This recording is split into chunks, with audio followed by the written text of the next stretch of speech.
One does not need to delve very deeply into the annals of American film, television, and literature to find an array of caricatured depictions of Native American peoples and a distortion of their knowledge.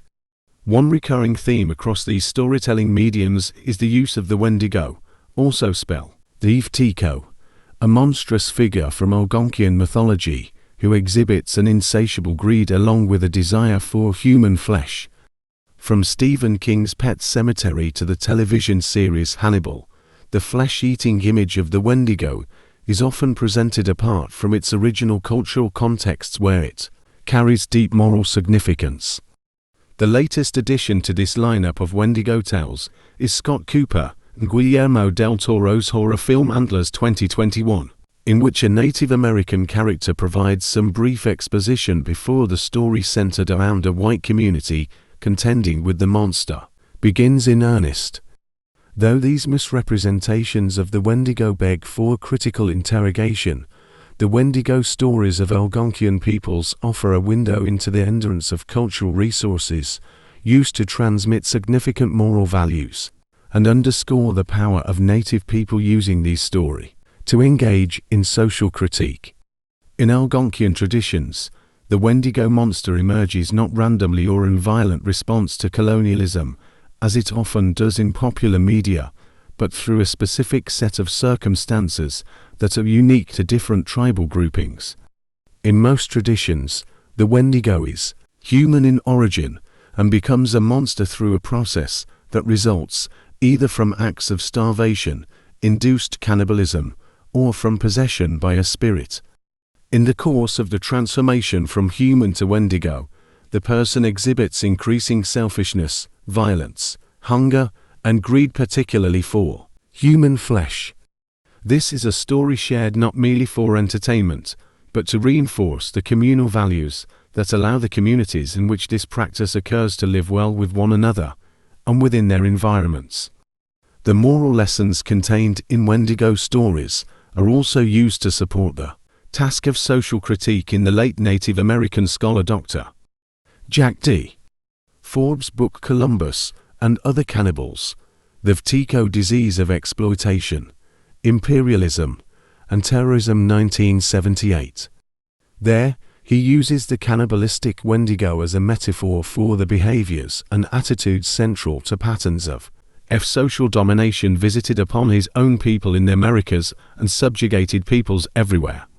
He writes, Tico is a Cree term, which refers to a cannibal or, more specifically, to an evil person or spirit who terrorizes other creatures by means of terrible evil acts, including cannibalism.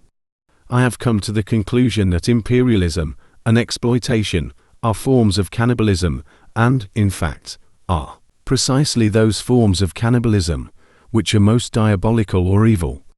It should be understood that Ticos do not eat other humans only in a symbolic sense.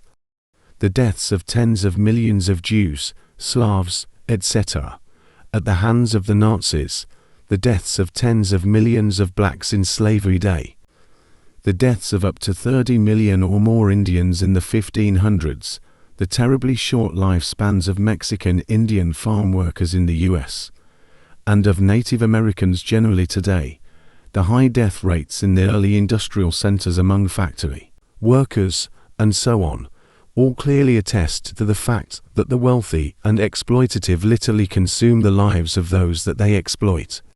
That, I would affirm, is truly and literally cannibalism, and it is cannibalism accompanied by no spiritually meaningful ceremony or ritual, more than a commentary on the life of wendigo stories amongst his own people.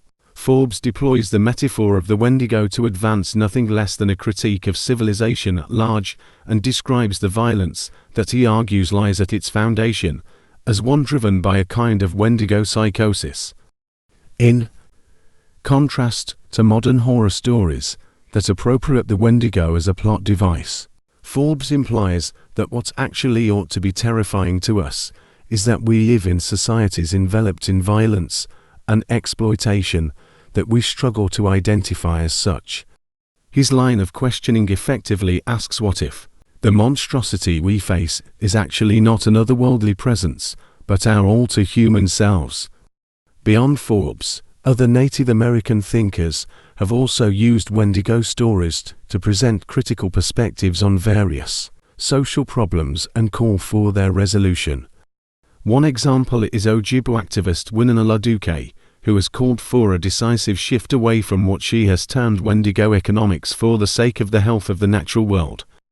During a panel at Yes magazine with fellow environmental thought leaders, LaDuke said, "There's this conflict between the cannibals and Mother Earth, and it's going on everywhere. And we are on the right side. That's what we're working on, but sometimes you get that cannibal tendency." The question of how to challenge the WTCO psychosis, as described by Forbes, and wendigo economics as described by LaDuke, is a difficult one. But the mythic force of the concept of the wendigo helps to underscore the urgency of these questions. Far from just being a monster in an escapist horror, our flick, Forbes, and LaDuke demonstrates that the wendigo can help us grasp the horrors of our real world so we can be here now and, ultimately, work toward solutions. Even in the face of ongoing cultural appropriation and erasure, wendigo stories are but one reflection of the survivance, wisdom, and brilliance of native peoples, and they are worth considering including in one's classroom teaching. Ojibwe scholar Dr. Brady Santee has developed this guide for teachers who would like to teach students about her community's unique belief systems with an emphasis on the wendigo as it appears in popular films. If you enjoyed this video and would like to see more, please don't hesitate and hit that like button. And if you wish to know more on the wendigo, drop a comment in the comment section and we'll be sure to get back to you. Thank you for listening.